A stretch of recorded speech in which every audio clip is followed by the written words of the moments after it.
This podcast is supported by MIDI Health. Are you in midlife, feeling dismissed, unheard, or just plain tired of the old healthcare system? You're not alone. In fact, even today, 75% of women seeking care for menopause and perimenopause issues are left entirely untreated. But it's time for a change. It's time for MIDI. MIDI's not just a healthcare provider. It's a women's telehealth clinic founded and supported by world-class leaders in women's health. Their clinicians provide one-on-one, face-to-face consultations where they truly listen to your unique needs. They offer a full range of holistic, data-driven solutions that isn't one-size-fits-all care. This is care uniquely tailored for you. At MIDI, you will find that their mission is clear: to help all women thrive in midlife, giving them access to the healthcare they deserve. Because they believe midlife isn't the middle at all. It is the beginning of your second act.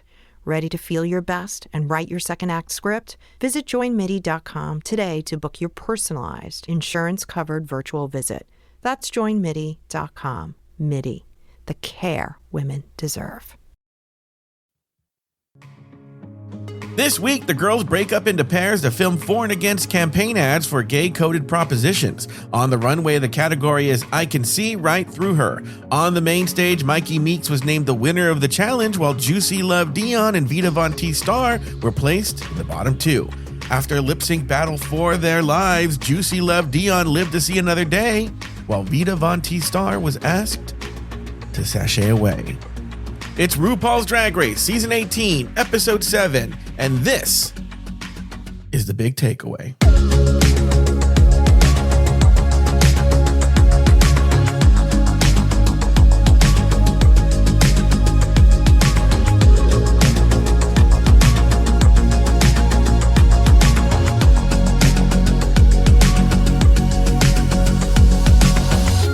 Welcome to the big takeaway for RuPaul's Drag Race Season 18, Episode 7, titled Drag Queens for Change. My name is Joe Batance, and I am joined, as always, by one compromising proposition. From Bloody Podcast, she's the goddess of glitz, glamour, goth, gossip, and gore herself. Give it up for the one and only Mrs. Lauri K. Roggenkamp. Hello, Lauri. Hello. Per usual. Shut up. Oh, wait, sorry, the wrong show. And yet somehow that one didn't surprise me. Yeah. And Dragula, it always surprised me. Is Lauri always never well, no, how do I say it? Almost like with the Dragula shut up thing. Every time I think, oh, I don't know. Lauri and I spoke. We both got home at the same time. She got home from work, had a very crazy day. I was at Disneyland, but we both walked in the door at the same time. Yeah. And I think that was around 5:30-ish. Weirdly enough, we both spent $400. Lauri, your volume's really low for some reason. I haven't touched it. Well, now you're back to normal. Oh, I haven't. Yeah, I didn't touch anything. We both spent $400. I did not spend $400, but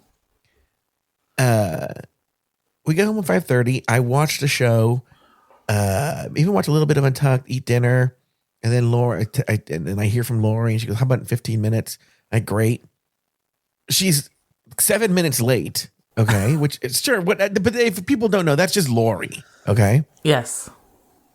And then she's there, and she's eating a peanut butter sandwich. Yeah. And I was like, she could have done that in the over 2.5 hours. I ate spaghetti in the 2.5 hours, and I felt like a peanut butter sandwich. I don't know. I get snackish when I do the show, so I want to have something to eat. Well, particularly peanut butter, which is going to be so in your mouth. I finished it. I have no peanut butter left. Anyway, how are you doing, Lauri? Oh, it's been a day. I know. Lauri was starting to leave a voicemail. There's that feature on the phone where you can pick up the phone during a voicemail. What happened was I didn't realize I had my ringer off, I guess, from Disneyland. Yeah. And so I didn't realize but then I saw like missed call from Lauri. I was like, what? And then I was able to answer while she was on the voicemail. And I still got a long voicemail. You did. Yeah. And I didn't even give you all of it.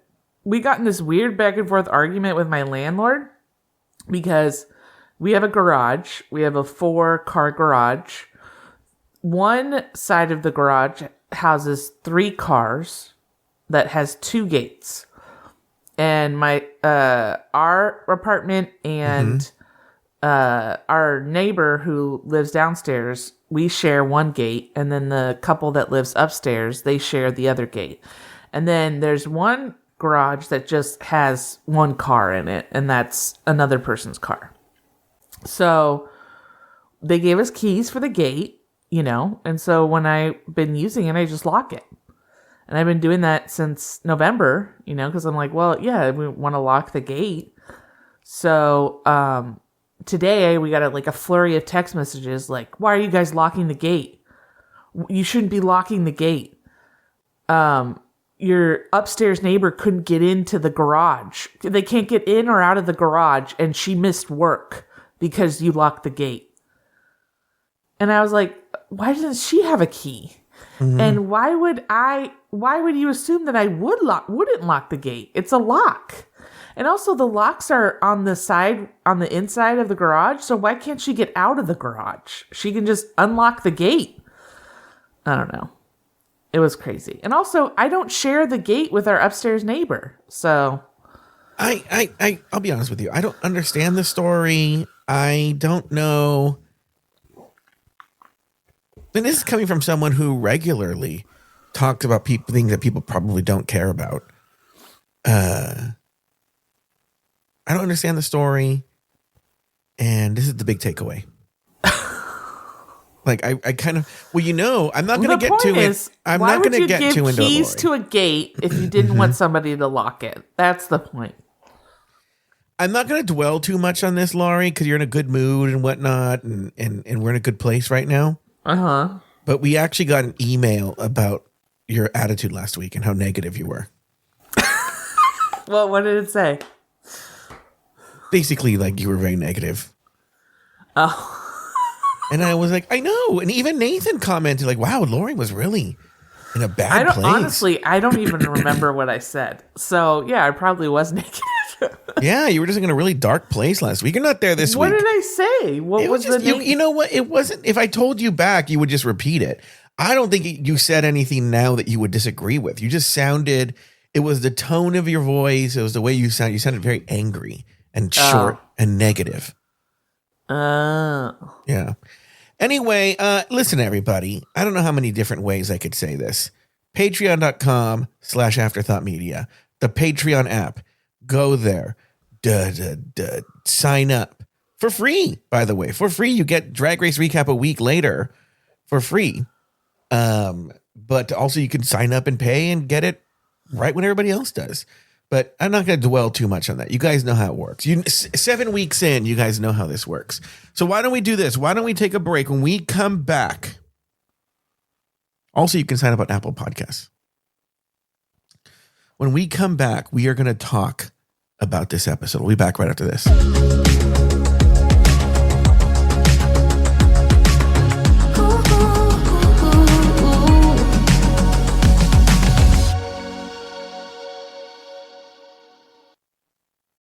This episode is brought to you by Progressive Insurance. Fiscally responsible, financial geniuses, monetary magicians. These are things people say about drivers who switch their car insurance to Progressive and save hundreds. Visit Progressive.com to see if you could save. Progressive Casualty Insurance Company and Affiliates. Potential savings will vary. Not available in all states or situations. This episode is brought to you by FX's Love Story, John F. Kennedy Jr. and Carolyn Bessette.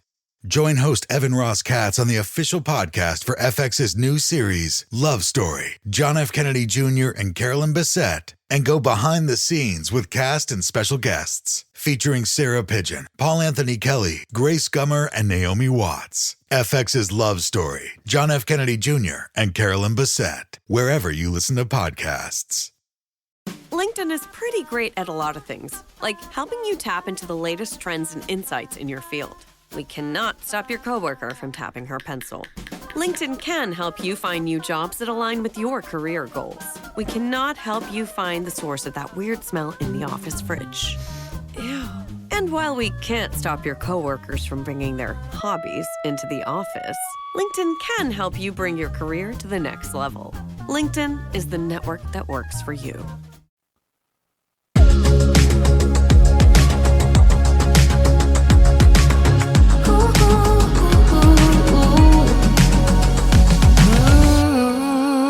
Even last week when Lauri was in a bad mood, she was able to sing that thing over the music. I really appreciate. I didn't think I was in that bad of a mood. Oh, you got to go back and listen. I called it then. You were like, "Yeah, I'm in a bad mood." That's it. I don't like listening to myself. So we talked just a brief overview of what I said at the top of the show. The girls had to film these campaign commercials for different stupid propositions. Yeah. Right? They were all kind of gay. And the runway was like, you had to wear like see-through clothing or something. Kind of gay. They were super gay. You say super, I say kinda. Okay. And then Mikey Meeks won the whole thing. Yeah. And then Juicy, Love Dion, and Vita Von Teese Star were in the bottom. And they lip-synced against each other for their lives to some Dua Lipa song called Houdini. Houdini, which I thought was nice. I liked it. Yeah, and then Vita Von Teese Star, I think a very shocking elimination, was sent home. Yeah. So first, here we go, Lauri. Did the right queen win the challenge? Were the right two queens in the bottom? And did the right queen get the chop? Let's start with that first question. Mikey Meeks, she wins the whole thing. Do you think she should have won the whole challenge? I mean, on a personal level, no. And you should know, because you are, people that don't live in Los Angeles don't know this, but Lauri Roggenkamp is an icon. I mean, like literally on the Mount Rushmore of the LA sketch, improv, and comedy scene here in Los Angeles. So your opinion carries a very heavy weight. Oh, yeah. Yeah. it's everybody's asking for my opinion. Yeah. That's why we're so lucky to have you here. Yeah. No, personal preference, no. I feel like I like Jane Don'ts better. But, everybody loved it and laughed. And sometimes something you don't find funny is hilarious to other people. So, good for her. Yeah, but no, I personally What did you think of her performance, though? Wasn't your favorite. I thought it was very lackluster. I felt like it was very she kind of was almost Tara reading it, where she just looked a little like dead behind the eyes and drunk, and and I never really find that funny. So, and I just like the craziness of the clown, and then her keeps saying, "Well, somebody just cured my gonorrhea." Yeah, I thought that was funny. Were the right two queens in the bottom? Yeah. I mean, it's sad to say, because I like them both. I really like Vita Von Teese Star, but they were and I think the right one went home too. Oh, wait, based on the lip sync. Yeah. I mean, I really What did you didn't think want of that lip sync? I mean, I think that Vita Von Teese Star was doing as well as she possibly could have. I just still wasn't that great. I felt awful for her, because you could tell that she was trying her hardest. Yeah. And there was a part where I thought, well, Juicy Love isn't really doing that much, so maybe she has a chance to tie or so, And then Juicy Love did the backflips and the handstand into a split, and I was like, oh yeah, Vita Von Teese Star's going home. It's that's it. That's a wrap. Honestly, if I was Vita Von Teese Star, because I'm kind of lazy, as soon as I saw her do that headstand into a split, I would have just started walking off the stage going, okay, I'm going to start packing. Yeah. I know I'm going home. But yeah, she's so incredibly talented with looks, so incredibly talented. So it's tough to see her go, but yeah. So let me take these questions one by one. Did the right queen win the challenge? I mean, I guess it sort of felt like they felt bad that she didn't win the RDR live one. And so they're kind of making it up for it. If I'm being quite honest, and this is one of these things, I had to do this with the talent show. RDR Live or the talent show? No, RDR Live, making it up for. Remember, Mikey Meeks thought she should have won RDR Live, even though I don't know why she thought that. No, I know. I agree with you. I agree with you. Legitimately, the only thing I thought she should have won was the thing she was in the bottom for. So yeah. So this Mikey Meeks, it's like. So anyway, what I'm saying is on my own personal thing is, I think, and it's I'm saying this on season 18, and I've been covering this every year since season 7, right? So 11 years, plus going back and doing the other seasons, you know? Yeah. I think we're only missing season 1 now. Really? You know? Yeah, we're only missing season 1. And we should recap that. That would be fun. Oh, I'll do that with you. Yeah. It's a short one. It's only like 8 episodes. Yeah. So anyway, so I've done every, you know, I should know better, right? But I'm like, I think my expectations are too high. I think I have to lower my expectations because I didn't think, if I'm being honest with you, the only one that came close to making me laugh, strangely, and by the way, none of them made me laugh, but the only one that I kind of was like, maybe, was Darlene Mitchell's, strangely. I thought she did a good job too. I thought she did a good job. I can see Jane Dones. I appreciated the construction and the structure of it, and that she knew what she was doing. And she also had callbacks, which I thought, you know, like she had like a solid joke structure. Yes. So I appreciated it, but it didn't make me laugh. The other one, like, apart from a few of them, like, you know, like, I was like, okay, well, I guess Athena made a correct video. Like, I think I don't know where the notes were I have, and I'll go through them in detail on the recap, but none of them made me laugh. Okay. Yeah. The closest was Darlene Mitchell.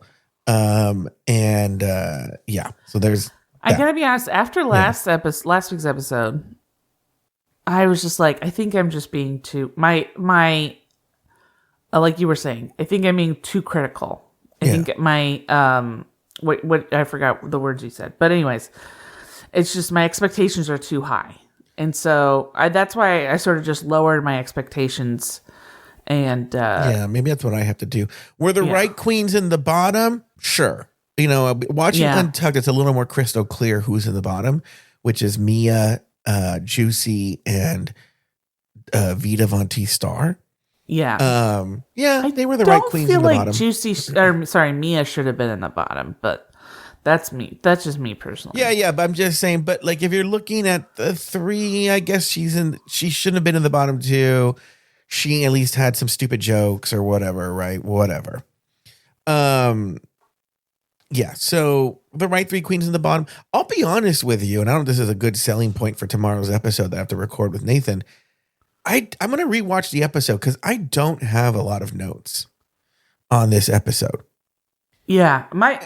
Honestly, the only notes I took were about the first part of the show. You know, after they like rub off the lipstick and then they go sit. Oh, I see. And, yeah. That was it. So, I mean, it wasn't like, the rest of the show kind of just, you know, was very systematic. What we're starting to see is like the show just it's a weird thing. It's with this cast and this show they're not producing bad content, but it's very paint by numbers. So you can tell where everything's going and no one's doing anything wrong, but no one's doing anything so right.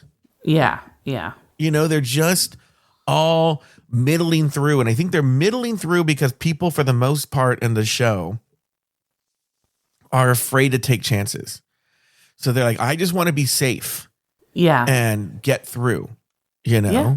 So anyway, and did the right queen get the chop? Yeah. And this is part of my big takeaway from, from today is the right queen got the chop. What we saw today was youth versus experience. But, you know, sometimes, and this is what my big takeaway will be, sometimes young people are just better at things, you know?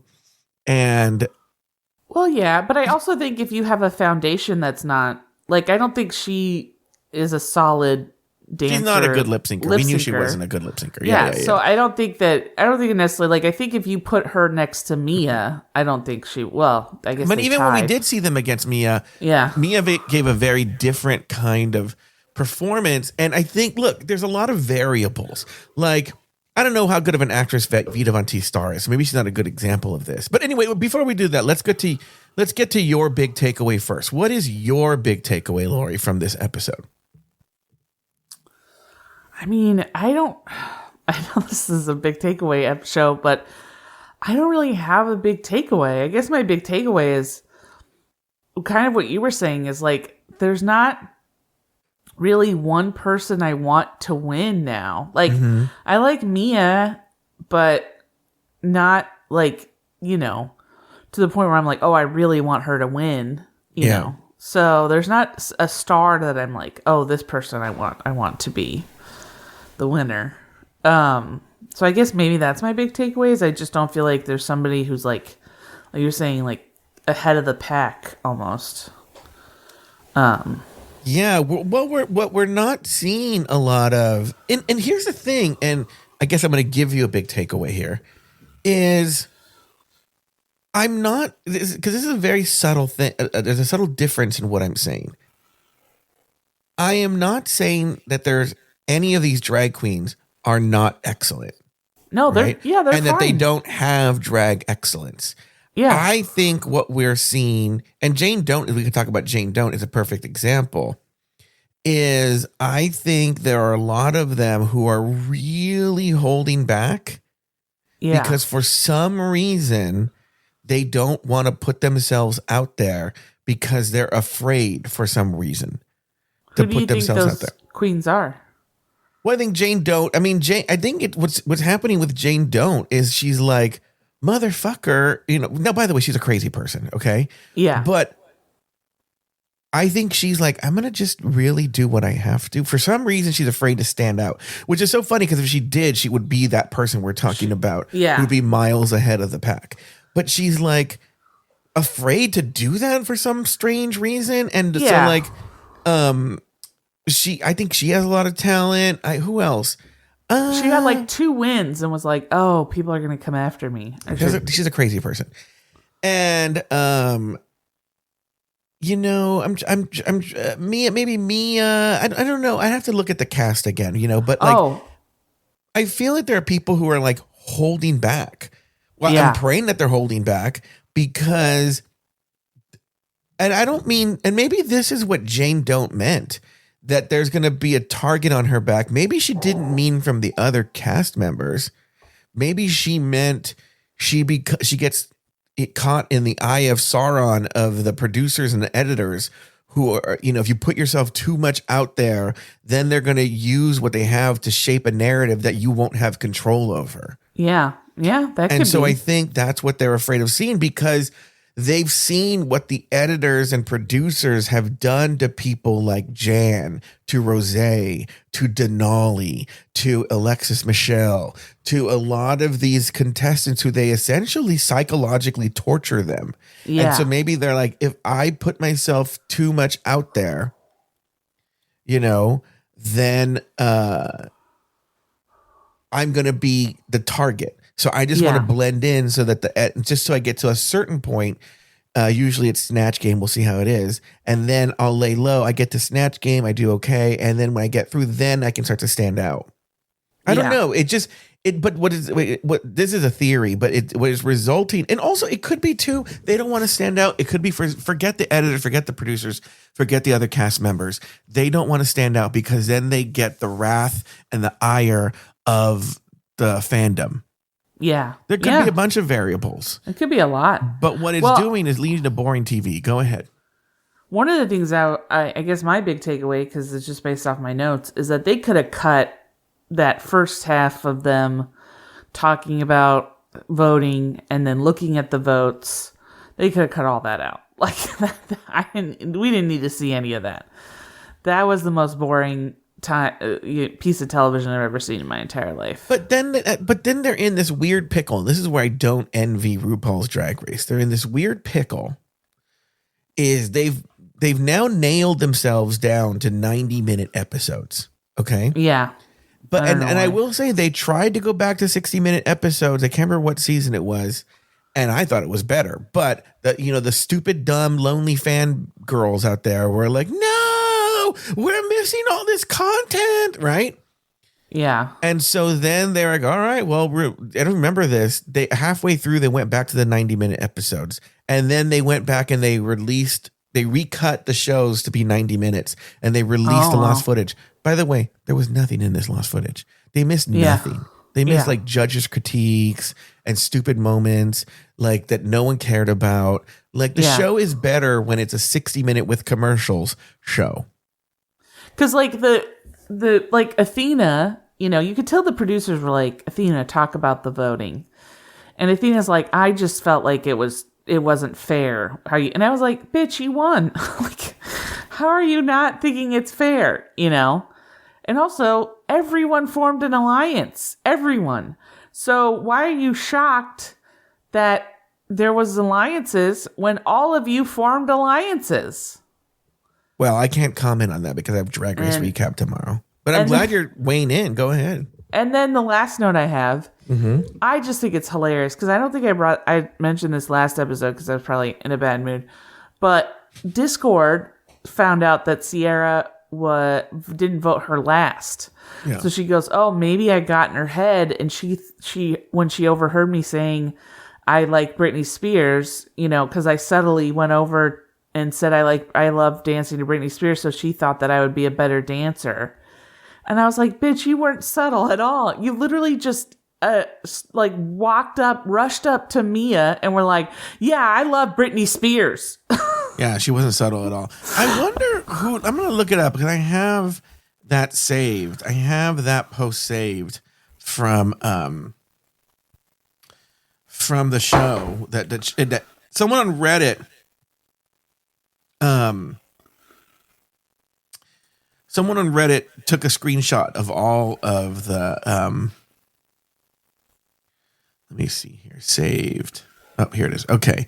So now let me see here. Okay, they say, I want to see who Mia, what's her name again? Yeah, Sierra. I want to see who Sierra put in 5th place.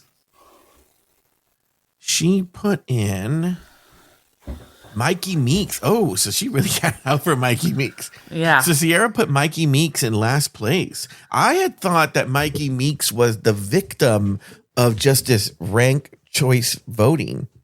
I think she was, yeah. But then why would Sierra put her last after Discord? Well, she didn't remember. She was the one who said she didn't get the performance. She didn't think it was good. So I think overall she was a victim of the ranks, the voting system, the line system. But Sierra did also feel like she did the worst job. So it's a weird one. You think she would have done it? All right. So for my big takeaway, like I was saying, is look, I think there are a lot of variables, and I think you're right. Vita Von Teese Star has never been, we've seen her lip sync before, a great lip syncer. She's a pageant queen. She's a look queen. She does looks. That's what she does. And I think she can do the basic pageant lip sync to do well in a competition, but she's not doing the stunts. She's not doing the tricks. She's not really bringing anything more than you need to bring when you're doing a pageant. Yeah. And they knew what song it was. They put her in the bottom. And I think they were like, because honestly, I do think, even though the show says they don't, I think they do a lot of forward thinking with this show too. Next week is some weird twist on the Snatch Game. They usually do this stuff in All Stars. I can't believe they're doing it in a regular season, but they're doing Snatch Game, but in Love Island style or whatever. Yeah. We'll find out. I don't know what that means. Yeah, I don't know either. But they're doing that next week, and that's how they're doing the Snatch Game. And I think they were like, look, Vita's going to be horrible in this Snatch Game, So why don't she's not giving us super great TV, Yeah. She did in the beginning, but then she sort of kind of laid back. She's not giving us great TV. She brings the looks. Why don't we do a thing where we cut her out early, right? Yeah. Let me just say this right now. Vita Von Teese Star is almost certainly going to be in All-Stars very soon. Oh, yeah. She's 100% ready for All-Stars already. Okay? Yeah. Well, and we'll cut her losses this. now and we'll just go with this. But so let me get to my point. We'll make your point and I'll go back to my point. Okay. The moment that I knew that Vita Von Teese Star, well, there were a couple moments, but the moment I was like, oh, I think she's probably going to be in the bottom and go home, is when she was doing the stuff with Michelle Visage, and she's like, yeah, I'm not that kind of person. I'm just like a easygoing person, and that's who I am. And I'm like, you're your drag character. Like, you have a drag character. Like, you should be you can be an easygoing person, but your drag character should be more boisterous and, like, confident. And I just was like, so you're just not even, like, you don't even have a drag character. You're just, you on stage. Yeah. So I was like, uh-oh. So carrying that forward to the lip sync is then that's the song that is already going to be a tougher song for an older queen. Not that you didn't need to do stunts. You didn't need to do tricks with this song. It wasn't that kind of song. Juicy did it, but they were appropriate for the song. I mean, Juicy was just so good. I almost thought Juicy sang the song. Yeah. Well, I gotta be honest with you. I don't think Juicy sang all the lyrics. I know she did. I know she did. I was watching. I think Vita Von Teese Star sang the lyrics. Which, to be honest with you, I'm like, I feel like if there's one thing with lip syncing, it's you should know the lyrics. But that's just me. So. Okay, well, I guess it's just you. But the point is that, like, she didn't get all the lyrics, but she really captured the essence of the song. She really nailed it. And I was to the point where I almost thought, like, I think this bitch sang the song, right? And just really captured the essence of the song in a way that, I think Vita Von Teese Star already gave up in her head and just did the basic stand-in point of a drag queen. And I think sometimes there is something when the cards are stacked against you or stacked in your favor that sometimes, I want to live in a world where experience outmatches youthful vitality. But I think sometimes in this case, the youth won and wins. I don't think it has anything to do with youth, though, because Mia Starr, I would say she's probably in the same age bracket as Vita Von Teese Star, and she was able to hold her own. So, but in a different kind of way. Yeah, but what I'm saying is that's because she has dance. She's a dancer. She understands, that kind of, and also, I mean, I don't know why I didn't think of this earlier, but when I was watching today, I was like, they don't come up with their dance moves, like they're not like, I mean, they have like moves they can pull out, but they're not like, okay, for this part of the song, I'm going to do this. Why not? Because, I mean, it's like, they don't have that much time. They're sort of, it seems like they're improvising. But they know what song's coming. Yeah, but they're improvising as they go along with the lip sync. And I think that it takes a special kind of like... I don't know that that's true. I think they know, they have a whole... they get an iPod or something with the songs at the beginning of the season. So they have a lot of time alone. To like plan everything out? Well, you think that they choreograph the entire song? I think if they're responsible, they do something like that. Maybe not like the full choreograph thing, but like listen to each one, kind of think of what they're going to do, how they would do it. But they have a lot of time alone. But it's also not like, so yeah, but still they would have to improvise some of it. Yeah, I'm not saying it's completely. Look, the point I'm not making the point that Vita Von Teese Star lost because she was old. The point I'm making is there's just sometimes that youth wins. But I don't think it's a youth thing. That's what I think. I think you're trying to make it a youth thing because Juicy's young and Vita Von Teese is older. I don't think that's the point. I think if anything, it's the opposite. There's experience wins because Juicy is an experienced dancer and Vita Von Teese Star is not. And so it has nothing to do with her youth. It has to do with her experience and being able to, you know, dance and understand how to move her body to, you know, to the beat and stuff like that. And that's just something Vita Von Teese Star wasn't fully able to do. I think the predicament I'm in is that, look, we do a big takeaway. This is the show is still airing on the West Coast right now, you know, when we're recording this. And so it's not probably not till I get to Rulaska Thoughts that I'll really have a fully formed idea of what I'm getting at. But And look, I think a lot of this too, you're right. I think it's a complex thing. I think a lot of it has to do with Vita Von Teese Star and who she is, because to use the Mia Star example, while Mia might be age-wise close to Vita Von Teese Star, I think Mia has a different approach to doing this competition. I think when you become older, you become very set in your ways. And so that's what I think is what we saw with Vita Von Teese and her downfall is someone who was very set in her ways and would rather not change or adapt. And no, forget the lip sync. Just take a look at what happened with Michelle Visage in that challenge, you know, where she was like, this is just who I am, you know? But that was the same thing with Juicy. Juicy did the exact same thing. They kept telling her, be who you were on RDR Live. And she's like, I she couldn't do it. But they've seen that she can do it. But she couldn't do it at that moment. They both were in that moment unable to just do, you know, not be them to. But we've seen that Juicy can do it.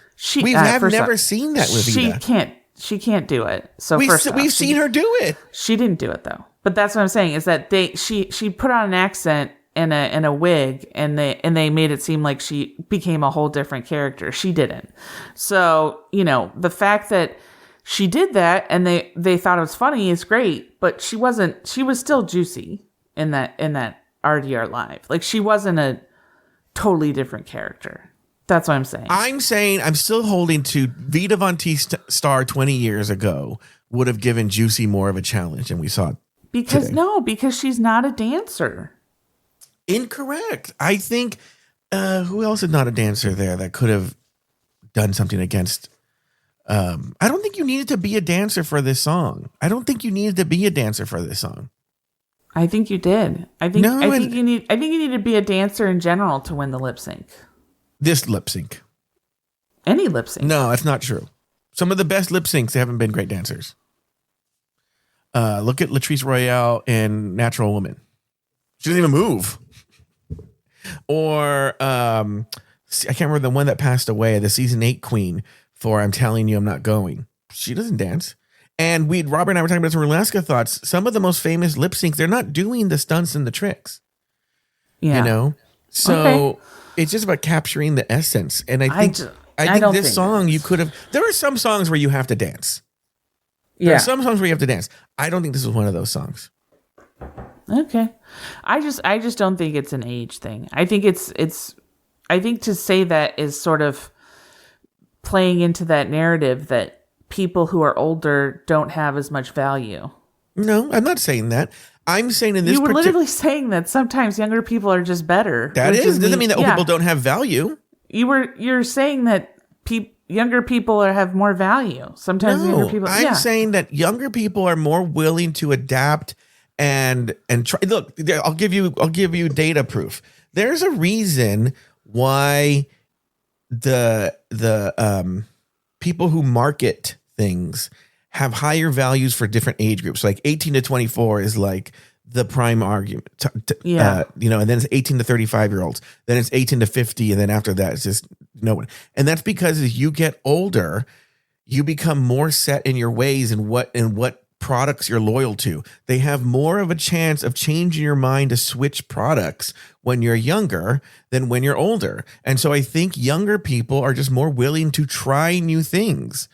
And I think Vita Von Teese Star is not willing to try new things. You also said in your first thing that they place higher value on different age groups, which connotes that younger people have more value. To a marketing person, they do because they are more willing to change loyalties to a product. That's not...